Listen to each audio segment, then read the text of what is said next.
Magluto ako ng steamed tofu with fish meat and egg.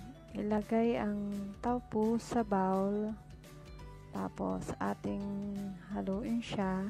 Ilagay natin yung fish meat, tapos mix uli. Lagyan natin ng kaunting salt. Kung gusto nyo, lagyan nyo ng black pepper. Depende sa inyo kung gusto nyo. Tapos i-mix natin, ilagay natin ang egg.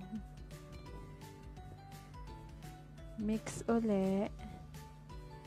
I-mix natin siya ng maayos. Pagkatapos nating i-mix, ilagay natin sa isang bowl. Pagkatapos nun, magpakulo tayo ng tubig. Tapos ilagay natin 7 minutes. Ready to eat. Thank you for watching.